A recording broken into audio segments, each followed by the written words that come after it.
ازيكم عاملين ايه؟ وحشتوني. ومعادنا مع حلقه جديده مع مسابقه دكتور محمد طنطاوي. النهارده هتكلم عن حاجه اسمها فات دايت. يعني ايه فات دايت؟ فات دايت يعني الدايت التقليع، الدايت الموضه، الدايت اللي يطلع يسمع ويفرقع، وناس كتير تقولك عليه ده سحر ودواء وتك تك تك تك تك، وبعد كده محدش يسمع عنه اي حاجه بعد كده. الفات دايتس مشكلتها ان تاثيرها ما بيظهرش حاليا، ما بيظهرش اول ما بنمشي عليه. تاثيرها ومشاكلها الحقيقيه بتظهر بعد كده على المدى الطويل، وبعد كده بعد ما كان هو السوبر ستار يبتدوا بعد كده يشتموا عليه، يا جماعه ده بيعمل كذا وكذا وكذا وكذا. انا كواحده مثلا مش متخصصه، ما اعرفش، بقابل دايتس كتيره جدا قدامي، والاقي ناس كتيره بقى المفروض ان انا الناس دي مثلا انا واثقه فيها، الناس دي مثلا اعرفها، الناس دي يعني انا عارفه ان هم مش هيقولوا بس يجوا يقولوا يا جماعه الدايت ده ممتاز، ده حاجه فظيعه جدا. بالذات لما بيبقى فيه بقى ناس في السوشيال ميديا بتعرف تعمل ماركتينج وتعرف تسخن الدنيا كده وتقوم الدنيا وتحليه في عين الناس.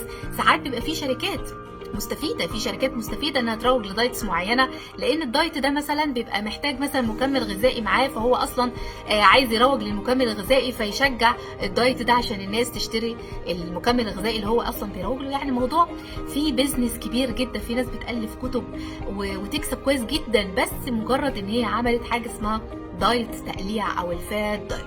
طب انا واحده ما اعرفش، انا اتحط دايت قدامي وقال لي ده دايت ده كويس جدا، اعرف ازاي ان ده دايت مش كويس او دايت هيأذيني، اللي هو اللي بنسميه الفات دايت؟ اعرفه ازاي؟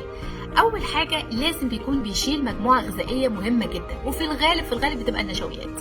يعني يقول لك ايه، بدل ما نشتغل على النشويات او نشتغل على نوع نشويات صحيه او لا يقول لك ايه، وهنشيل بقى دي وارمي، نشيل النشويات خلاص. فبالتالي لما بيشيل مجموعه غذائيه مهمه يبتدي يركز على ايه؟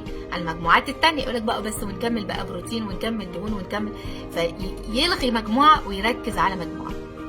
تاني حاجه يعدك بنزول وزن سريع، هتنزل 15 كيلو في الشهر وانت مأنتخ قاعد على الكنبه، ولا رياضه بقى يا عم، ولا تروح ولا اكسرسايز ولا اي حاجه، انت وانت قاعد هتخس. دي تاني حاجه. تالت حاجه ما بيراعيش اي فروق. يعني ايه؟ يعني طفل زي حد كبير ما عندوش اي فرق، راجل زي ست مفيش مشكله، حد عنده ضغط عنده سكر عنده، كله شغال على كله. لما بتبقى في شركات كبيره بتبقى عايزه تروج للدايت ده وعايزه تنعنشه كده في السوق، زي ما اتفقنا ان ممكن يكون في بيزنس كبير جدا وراه، يبتدي يخلوا ناس من المشاهير يروجوا له ويدفعوا له بقى فلوس ويبتدوا يعملوا اعلانات عنه ويقولوا احنا مشينا على الدايت دوت. ودي بنلاقي الاعلانات دي كتيره جدا على فكره وموجوده، نلاقي ان في ناس من الممثلين بتاع يقول لك ده فظيع، ده انا خدته، بصوا شايفين انا بيبقوا عاملين عمليات مثلا، يقول لك لا بص انا خدت ونزلت بال20 وال25 كيلو. مشكله الفات دايتس ان تاثيرها الصحي وحش جدا، ما بيركزش ابدا على صحتك، بيركز دايما على شكلك، بيركز دايما على الميزان، فبالتالي بتنتج عنه مشاكل كتيره جدا. اول حاجه بيبوظ علاقتك بالاكل، ان هو هيكرهك في مجموعه معينه ويقول لك المجموعه دي وحشه جدا واوعى تاكلها، ويبتدي يخليك تاكل في حاجه ممكن الحاجه اللي انت عمال تاكلها دي انت ما بتكونش بتحبها اصلا، وممكن تكون بتاذيك وتسبب لك اذى وضرر كبير جدا. يقول لك لا، فبالتالي يجي لنا حاجه اسمها امراض اضطرابات طعام. يعني من كتر ما علاقتنا باظت بالاكل يجي لنا مرض اسمه مرض اضطرابات طعام. جانب بقى ان بيجي لنا نقص فيتامينات، المناعه بتبوظ، الشعر بيقع، الجلد بقى بيحصل فيه مشاكل كتيره، يبتدي ممكن يحصل مشاكل على فكره في الكلى، والناس تجي لها امراض تانية كتيره، الكوليسترول يعلى وحاجات كتيره جدا. اذا هذه الفات دايتس مؤذيه جدا جدا، واديني انا قلت لكم ازاي تقدروا تميزوا وتعرفوا الفات دايت وتميزوا هل ده دايت متوازن وصحي وينفعني ولا لا.